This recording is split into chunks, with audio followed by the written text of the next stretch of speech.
Patrick, guess what came in the mail today? Oh, what? This. Stick it in!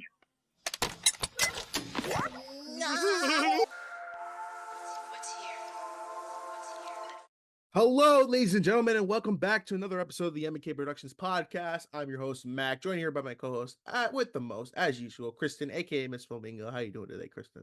I'm good. I'm just recovering after a very long award season and a very good award season, I must say, this past year. What do you think? Thought it was pretty mid, but that's just me because there was only two films that we knew were either going to win it. There were some surprises, but we all knew what was going to win anything. Yeah, but I still love cheering it on like it's the Super Bowl. Don't compare it to the Super Bowl. I do, because this is what I care about. I know you like your sports too, This is more Mac. of the Puppy Bowl compared to the Super Bowl. Okay. I'll give you that, the Puppy Bowl.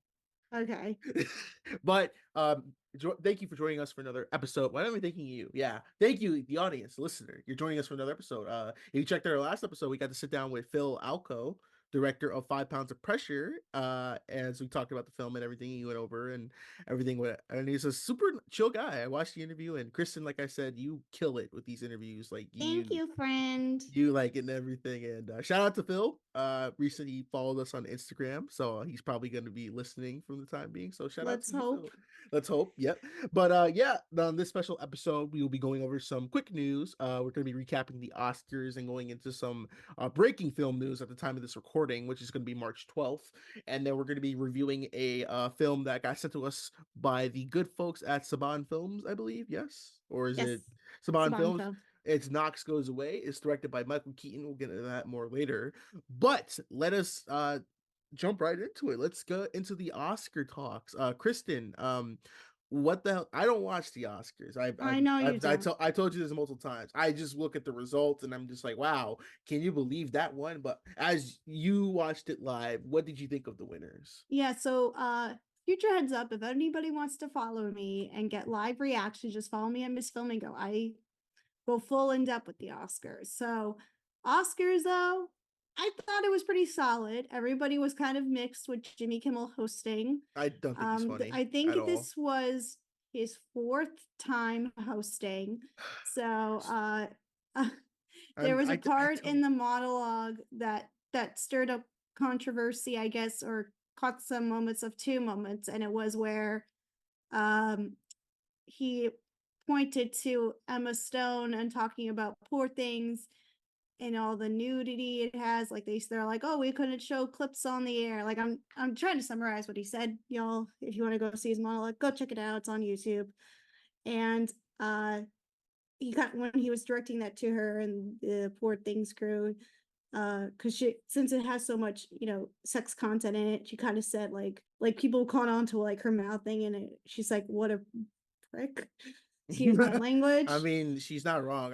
I've said multiple times, even on and off air, Jimmy Kimmel is the most, him and Jimmy Fallon I can't stand. Like, I don't think they're funny. I'll take Kimmel over Fallon. Fallon just drives me nuts. At least with Fallon, like, I laugh at him because I think he's like, it's just the stuff he does is funny. I'm laughing at him and not with him. But Jimmy Kimmel, he's not funny at all. You don't think he was funny when he was with Adam Carolla back in the day? No, like he seems like he seems just like a jerk. He just makes like all and I'm sick of. Go ahead. I think it's kind of showing more and more and more in like interviews. So that people aren't fans of him. Like even when people sit down to do interviews. So apparently he's going to be retiring soon, from what I heard. Good. So yeah. People, and now the other joke that he kind of said in the monologue was about Robert Downey Jr.'s struggle. Yeah, that was weird. That was a weird. Like, and he was pointing to his nose. It was like, it didn't sit. I don't think that joke went as well. No. So it didn't like land. It's like, when some jokes land and some jokes, go for it. I will admit, he wasn't as bad of a host as Kojo was for the. Oh no, I was gonna say like that joke. That's like the same energy as when Amy Schumer joked about when Ryan Dunn died to Steve-O when she was hosting one of the award shows, And Yeah. you're probably like, oh, why not? I'm like, dude, I'm like, what the hell's wrong with you? Like, I don't like. I'm all for like you can joke about everything, but I'm like, just dude, like, come on. I mean, it has to land. I It know, didn't. like, it just didn't land. It's kind of like the situation we had like years ago, Nowhere to the New York set with like whatchamacallit, Jada Pinkett Smith. Hmm. So Well, no one got slapped this year, so that's no one got interesting. slapped, which is good. Sadly. Bringing Listen, all those that was the awards. one year I watched the Oscars and I actually got satisfied. I'm like, this is nothing will ever top this. I mean, we almost got it topped when John Cena came out almost butt ass naked, but he had a little beige swimsuit. That's the one part I did catch. I'm like, man, Yeah. just a floating award card right there. You gotta love it. Yeah. And I was calling my husband when certain parts came up. So like he came out like if something exciting was gonna happen. So Mhm. I was like, oh Dylan, you gotta see this. John Cena is like almost naked. He goes, what do you mean? So we and like he watched the first half, he watched the monologue with me, and then he recently saw the holdovers, so we got to see Divine Joy Randolph win for Best Supporting Actress. And Deserved. I thought the something was really nice, at least for the acting categories. They brought out past winners on stage to present and acknowledge one of the nominees. So, like I think it was like Lupita Nyong'o showed up and Jamie Lee Curtis and like for the supporting actress one. And then like Mahershala Ali and Christoph Waltz showed up for the supporting actor to present it to Robert Downey Jr. And another thing that happened that people are also talking about is, the acknowledgement of Robert Downey Jr. and Keiki Kwan. Hmm. Did you see that? Do No, I you didn't. think he was just lost in the moment? No, what happened? What happened at Oh, this it moment? was like Robert Downey Jr. ran up on stage, and when he was like kind of thanking everybody, he kind of like ignored Keiki Kwan. Oh. Like I'm gonna pull up the moment like right here, and I mean people were kind of upset about it. Oh, so like he was giving a speech and like he tried to like shake his hand and he just like Like didn't. he was going up there to uh like people are saying it was rude. I don't think it was that doesn't seem rude. It I just seemed like think he was just in his speech. He probably didn't he see was him. like, he gives like a little high five, like, and then he accepts the award and gives him like a pat on the shoulder, and that not like the shoulder but the arm, and and just was like he went over to like Sam Rockwell and shook his hand, like, like I don't know, I think he was just lost in the moment Yeah, it was sometimes, and overwhelming he's moment, you trying to know? play it up, I think, because that's just how he is as a person. Yeah. And I'm not saying like maybe it was a little rude, but I think when you're winning something like that, and given the fact he was like in this career space a long time, I think he just lost it. And then when he saw Sam Rockwell, since they did work together in, the Iron Man films, not films, but like, one of the films. But, I just think that, just seeing him get his acknowledgement and his flowers, I think he just kind of like went to another dimension and didn't know what. Yeah. You like each when you ever like even just for stuff like whenever something happens, like you're in a moment of like, oh my god, this is so awesome. You kind of like I want to say you zone in and you zone out because you just feel like you're not there and you may not be a register. I don't think it doesn't sound like it was rude. I think people wanted to just, I think people are just a little mixed on it, and yeah. it's up to you for judgment of that. But that was a moment. The musical performances were really good. The highlight of the night for me, I'm not sure if you got to see the performance, Mac, but I know you Oh, don't is want it when like, Ryan Gosling had Slash on yes, stage? Really good. That I saw. That I was and like, the Slash Ken is here. musical moment. And Love let it. me tell you, do you know who was really into it? Who? Martin Scorsese. He was so like, there's This like a man was little. like, this is cinema right here. Hell Yeah. yeah. Do you know what he did? It was What like did it he do? showed like the moment from like that one year when 50 Cent was not 50 Cent, Eminem was playing Lose Yourself finally, like 20 years after he was the Oscar. And then Martin Scorsese was in the audience like asleep. Uh-huh. And it was like he was like bored by Eminem's performance, I Eminem. guess. But Yeah. and then all of a sudden Ryan Gosling, he's standing up and like happy, like, oh my gosh, like what is this? This is so cool. And I'm sure he's seen Barbie like everybody else, but I thought it was one of the best moments of the night. It just showed that like 2020, like like 2023 and now in 2024, these next 2 years are just going to be focusing on Ryan because a lot of people are excited to see him in the Fall Guy, I which am excited for that because that looks I think that's going to be funny. absolutely awesome. And yeah, we're in the Ryan Gosling Renaissance, and I'm so I wouldn't say a excited. renaissance. I'm more of like a resurgence. He never went away. He was just quiet Yeah, I mean, you can say that. Yeah. because he So, did more smaller roles. I feel like the renaissance started with Drive, and it's just been more of an uptick with Barbie. well, I think it's like showing his comedic recognition, I will say. Okay, yeah, okay, fair enough. So, I think going into it, also he didn't win though. For I'm Just Ken, he wouldn't get the award.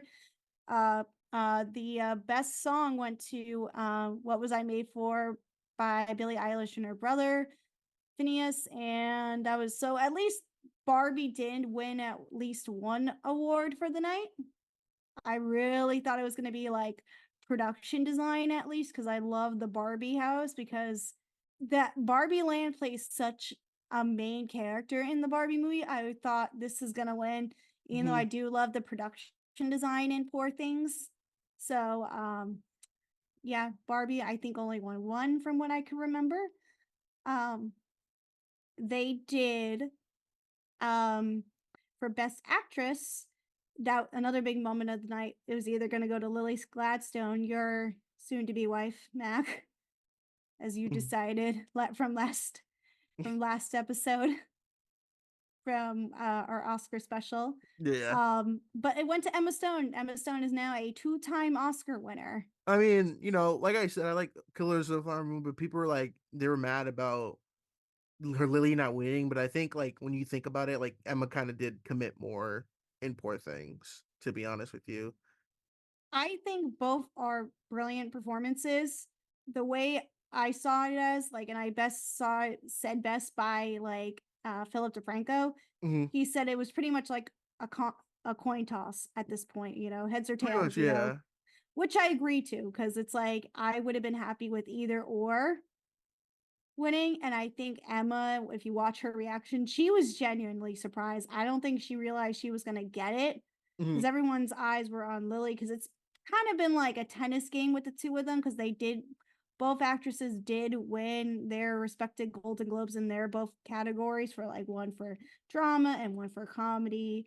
And, and then Lily won the SAG. So it was kind of like a back and forth thing. And, like I said, it was kind of like a coin toss. And finally, I will say, the most interesting point of the night was when Al Pacino shows up, and we'll talk more about Al Pacino later. And Knox goes away, but he showed up on stage to present Best Picture. Mm-hmm. He did not want to be there. I It feel looked him. That's like literally a mood right there. he said, like, they showed clips from the nominated films, but then he didn't remind the audience of which ones of the films were nominated. Mm-hmm.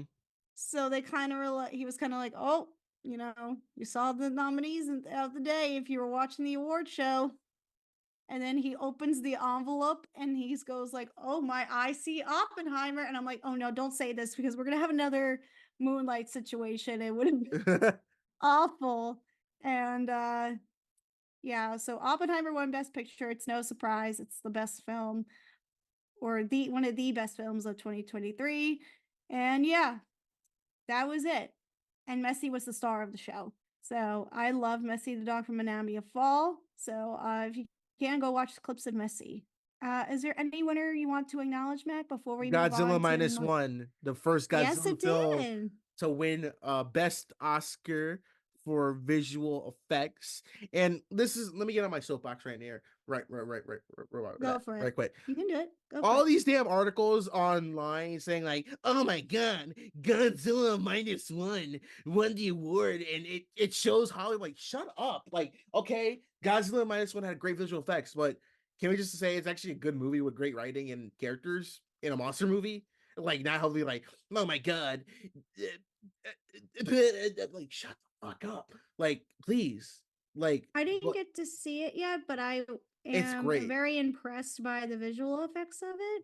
And just by seeing it alone and hearing all the praise for it, I had a Mhm. feeling it was gonna be the winner after more people and It, the film itself was starting to campaign more for its visual effects, and I was like, "You know what? I think this is gonna win. I think it's and we gonna don't. shock everybody." The thing is, we don't even know its budget because it's reported. What I'm looking at right now is that the budget's between $10 to $12 million reported, but the director said like it's even like it'll surprise you. Of like it's like dirt cheap. They made this movie. I'm gonna assume, and like it won an Oscar. That's testament of like I just I think that it's just I, I thought everyone who was there to support the film was absolutely adorable. awesome. They They had little had Godzillas. they had little Godzillas and the s- the um the visual effects team. Mhm. They had like Godzilla like claw shoes, I saw, which I thought was really creative and really but cool that they did. I'm excited because I'm thinking like since this one, so like another award winner is Boy and the Heron, won best anime feature, and some people were mad because everyone thought Spider Verse was a lock, even though it's a Hayao Miyazaki film, so it was like the dark horse. But I figured maybe if that was any other film was gonna win, it was between those two because no Disney film was winning this year. Trust me. Yeah, no Disney But film was gonna win.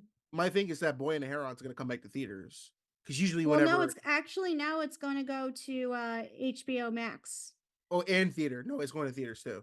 Oh, well, I'm going to check it out on HBO Max because it's Um, coming there soon. Whenever a film wins an award, they usually kind of push that in the home media space or theaters. So I'm hoping that since Godzilla Minus One came out, that maybe we can get a re-release in theaters for both the black and white and the color version, because we don't know when it's going to come to home media because of the Toho contract with Legendary, because we're getting the other Godzilla versus Kong movie at the end of the month. So, but I'm happy that one. I'm that's like the one I was really hoping for, and I'm happy.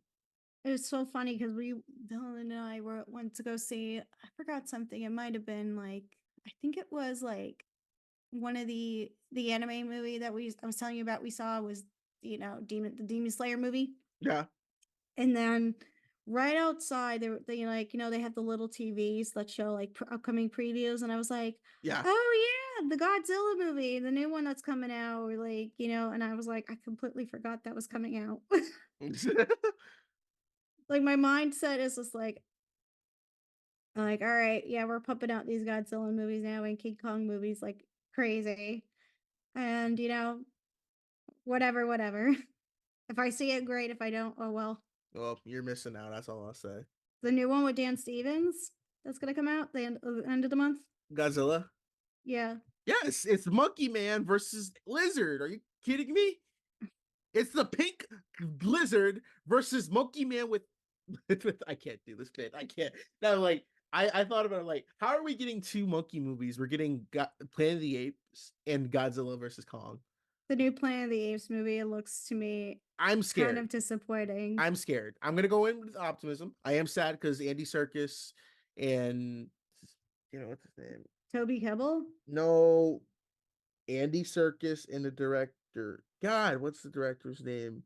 Oh, Did what's his Batman. face? The Batman. Matt Reeves? Matt Reeves, yeah, they're not attached to it. That's what I'm scared of the most.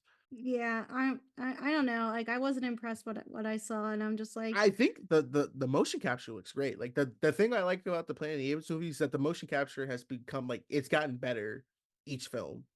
Because like the yeah. third one was good, but I don't know. To I don't me, know. I worry it's gonna be like the same film of like what we last saw, or War repeating same elements what we don't need to see, like we already saw. So I'm just like, Well, I feel like yeah, because it feels like from first glance it looks like War for the Planet of the Apes, but I'm confident it's going to explore more about how the apes are becoming more civilized, at least because like it had the elements of the humans starting to lose their humanity. So I kind of want to see where they go from that because this is leading up to like how we know Planet of the Apes. But maybe we'll save that for another episode. We'll talk about the three. yeah, we're going trilogy. off the rails. Yeah.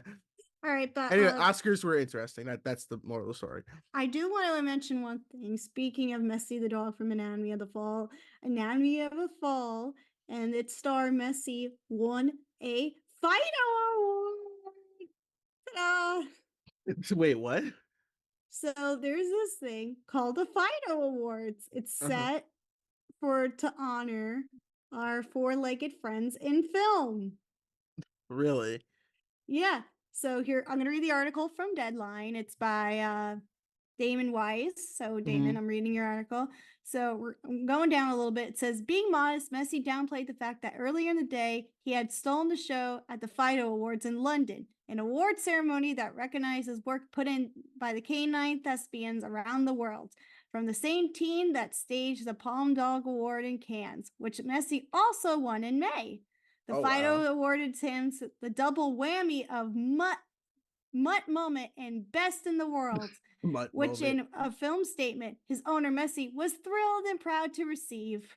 In a chaotic friendly event at the BFI's corporation in HQ in London, which as ever comes around within the hairs beneath by putting the bark into debacle, Master of Ceremonies Toby Rose introduced special guest Monica Dolan to the honorees. Fresh from the acclaimed role in ITV's Mr. Bass and Versus the Post, the actress brought along her 2-year-old Velma, supporting the eye-catching spangly Wonder Woman outfit to present Messi's big award. Oh, here's a thing. You're going to want to hear this. Okay. In other awards, blockbuster Bowser went to Gary, the Australian Labradoodle who played Max in The Little Mermaid. Really? And then this is what the little dog from The Little Mermaid beat out. Like this one, I will say, I want a rematch. Beating Cosmo, the space dog from Guardians of the Galaxy 3. Really? And Walka's Tittles. Dog is the international superstar. What can you do? I just was like, man, why didn't Cosmo from Guardians of the Galaxy Volume 3 get the award?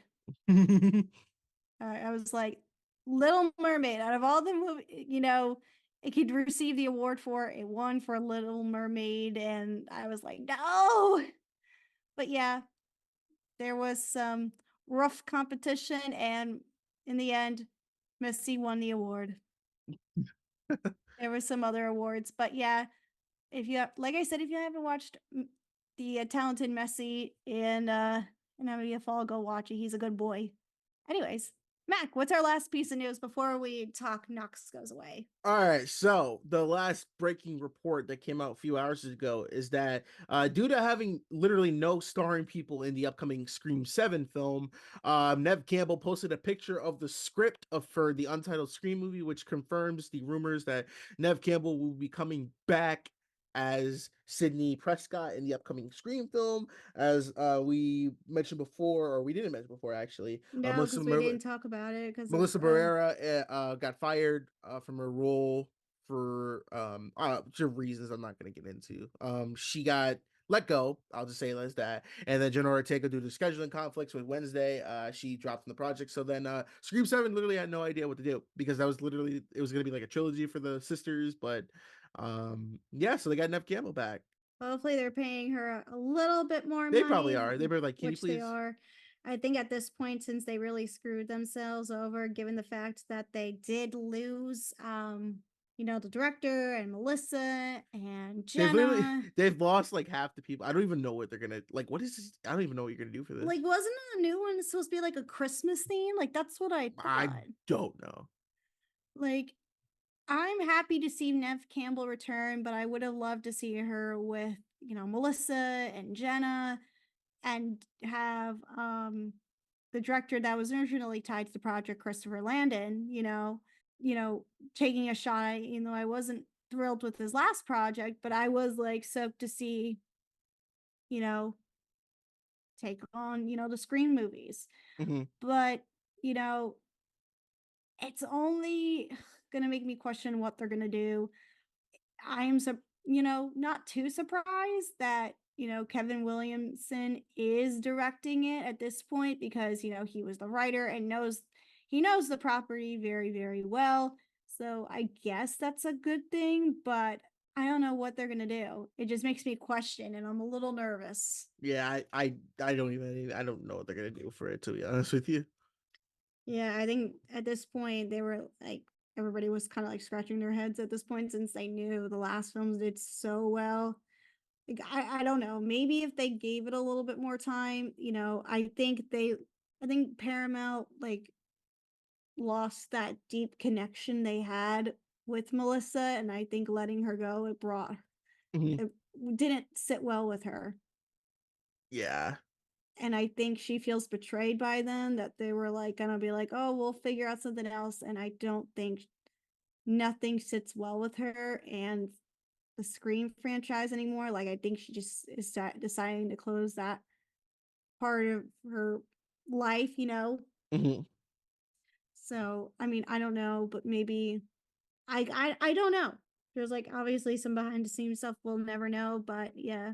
Oh, and one more thing I do want to say, the Batman 2 is now going to be heading to theaters in fall 2026.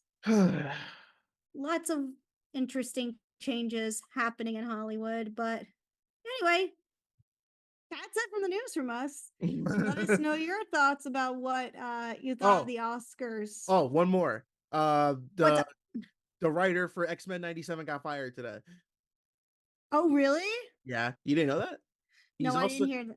He I didn't also hear that. is the writer for the upcoming Blade movie with Mahershala Ali. So yeah, Oh, okay, wonderful. And he was fired? a week before the series premiered on Disney Plus. Oh, wonderful. Well, anyways, not looking good at the moment, besides everything that went down at the Oscars. But anyways, let us know your thoughts on what's going on in the entertainment world. We talk of all sorts of things today. So, yeah, Max, should we move into our special movie presentation review? Yes, let's talk about the upcoming film Knox Goes Away. I swore I'd never be like you. And here we are.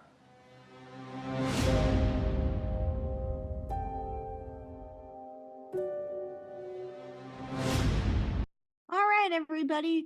Today we are talking the film Knox Goes Away. It's directed by legendary actor Michael Keaton. The film Yeah. did have its premiere at TIFF back in 2023. It's currently got a little mixed reviews, but let's get into the plot itself first before Mac and I give you our thoughts on Academy Award nominee Michael Keaton directs and stars in this unpredictable thriller as John Knox, a hitman attempting to make amends before his recently discovered dementia takes over. Aided by trusted friend, Academy Award winner Al Pacino, with his shady past, Knox races against the police and his own rapidly deteriorating mind to save his estranged son, played by James Marsden, from a vengeful fueled mistake and a cash out before it's too late. Also starring Academy Award winners Ray McKinnon and Marcia Gay Harden. So, Mac, were you happy to get this screener? I mean, I certainly was at first. I mean, I was like, oh my gosh, we're getting to, discuss a Michael Keaton movie. I didn't realize that he directed it. That was the part that shocked me the most because I didn't know this is only the second film he's directed. The first one being a film back in 2009, and I was just like, okay, cool. I like 2008. 2008. I'm sorry. Yeah. Yeah. I like Michael Keaton, so I was like, I'll check out this film. Let's see what it is. First of all, I love him. I love him and Birdman so much. I think that's his greatest role ever. I mean, people recognize him from Batman, of course, his legendary Batman. But I think outside of that, I think he's done some interesting things, nothing that sparks my interest. I mean, I forgot he was in The Protege with whatchamacallit. No, what's her face? Maggie Q. Maggie Q and Samuel Jackson. Yep. That was released not too long ago. He was in Dumbo. And then I was like thinking to myself when I was watching this, I was like, is this like American Assassin, like his like action movies he likes to do? And probably the American Assassin with Dylan O'Brien. Yeah. Yeah.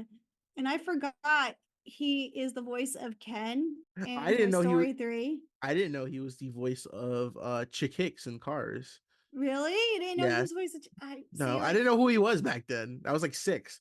I was like, was he? And then like now that I watch Cars, I just like, yep, that makes sense. But also he's also iconic as Beetlejuice. He always scared me as Beetlejuice as a kid, but he is gonna be in the sequel for that, for Beetlejuice. Stop saying that. Stop saying the word. No, I can't say it or he'll show up. Yes. It's like that Community joke when like they said it 3 times, he just walked in the background. Anyways, yeah. What did you think of Knox Goes Away? It was fine. I thought it could have been better, honestly. I thought this was going to be more thrilling, and I have to say, out of like these like recent thrillers we've been getting to screen, Uh-huh. honest to God, I'm still impressed with 5 pounds of pressure over Knox Goes Away, honestly speaking. No, I feel that because it's Like, like I feel like this was just, hey, I'm Michael Keaton. I'm gonna make a movie and I'm gonna get all my friends. I got James Marsden, I got Marissa Gay Harden, and I got Al Pacino. So you can't stop me. Al Pacino wasn't in the movie very much. No, but he back paid for what he did. I think like Al Pacino's in his stance now. It's like, he'll do whatever he wants. And then like, if he has to only be there for a certain amount of days, and then that's fine. Mm-hmm. Like he is, I feel like he's not the same actor that we used to like love, I just feel like, oh my gosh, it's Al Pacino. It's great, and then it's like, okay, the movie's all right. He gets his job done and then he goes away and to his little home or his, does whatever he wants. But I thought everything with the dementia stuff and then It him was trying to weird. figure out the son. I felt like there was stuff with this movie that didn't work well. One of them being like the editing didn't really work. I get what the editor was trying to do and what Michael Keaton probably did sit down in the editing chair with him and was like, all right, I want to make this look like, his mind is like out of whack and stuff like that. Because like it didn't work well for me. And there was like some moments the way they were cutting the film. Mhm. It reminded me like of a like a Law and Order episode, It kind of did. No, I wouldn't say Law and Order. It felt like an NCIS. or like you could even say that any of the crime drama shows that are on like basic broadcast. That's what it felt like to me. They had these like weird fades that didn't really work for me, and I was like, why did it like it didn't sit well? Like it didn't look right for me. Like the way it was all like put together and cut. Mm-hmm. Like for me, like something felt off like the editing, and I just like I don't know if it was intentional to do that, but I will say also I don't think Michael Keaton's directing was as strong, and I didn't feel like the twist that he was building up to played a total effect, Mm-hmm. And the best part of this film, and I would say who really kept me intrigued the most, and I liked the bond together the most with Al Pacino, was the stuff that him and James Marsden did. I think with James Marsden, he's great in anything he's in. I love him so much. He's like one of my favorite actors. He's really talented. I liked the weird thing was like it didn't sit well with me. It was like, you can tell like once his son comes to the door with an urgent matter, we're obviously not going to spoil what happens, but he comes to the door with an urgent matter and he goes, oh yeah, you have a daughter, right? She's like 12, 13. And he goes, oh, she's 16. It's like he's like in and out of his son's life. Like he just like it like stuff to me, like the way I think the script was written out, it just didn't work either. And the script is by Gregory Pioneer, who's done like Poirier. Thank you. I just have to say, he wrote The Lion King 2. I'm looking at Most Pride. These credits are interesting. Next Door that starred Jackie Chan. That classic film. And then National Treasure 2, Book of Secrets. The best one, in my opinion. Really? That's my favorite one.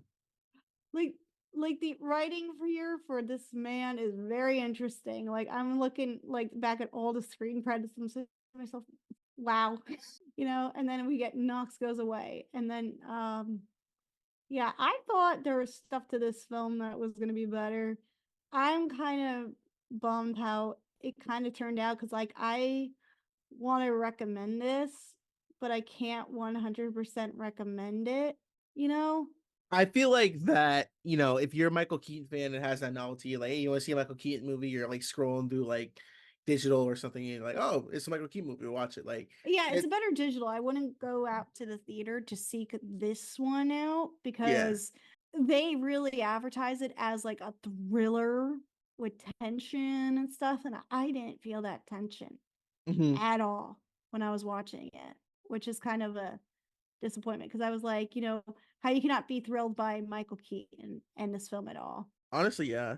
Yeah. I just wanted a little better Agreed.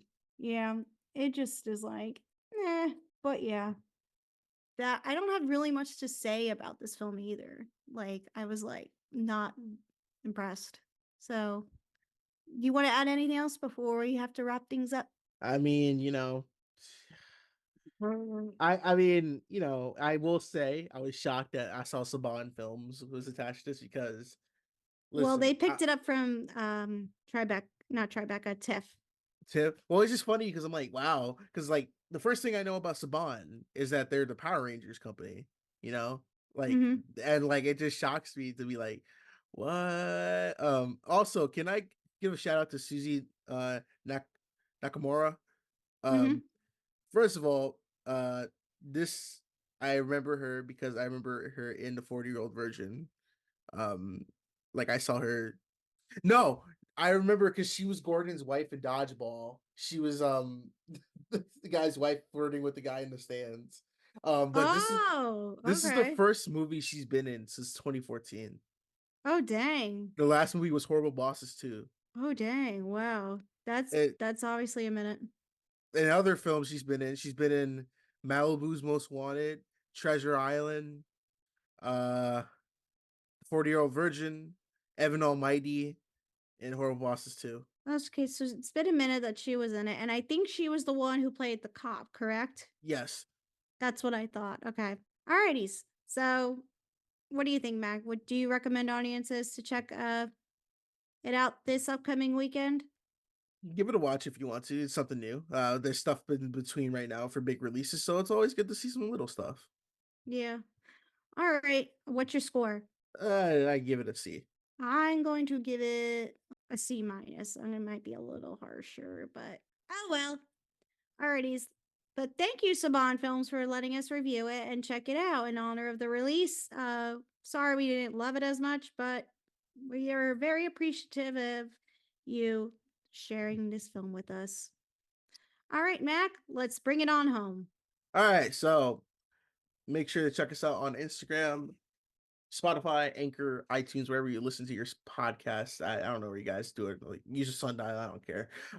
Check us out on our TikTok page as well. Stay tuned for the next episode. It's going to be a real good one. And until next time, this has been Mac. This has been Kristen, and you've been listening to the M&K Productions Podcast. And we'll see you later. Bye. Bye.